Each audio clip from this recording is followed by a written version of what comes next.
Find My iPhone was an app and service provided by Apple Incorporated that allowed remote location tracking of iOS devices, Mac computers, Apple Watch, and AirPods. It was replaced by the app Find My in iOS 13. The service itself was integrated into iOS and macOS, while enabled devices could be tracked using either an iOS app or the iCloud website. On iOS 8 and older, the app could be downloaded from the App Store free of charge. Starting with iOS 9, the app has been bundled with the operating system. For the app to work, both the tracker device and the device being located had to be supported devices with the Find My iPhone app installed and location services turned on, and both must have been connected to the same iCloud account.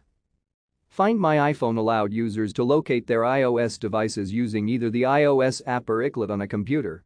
In addition to locating a device, the service provided 3 additional options.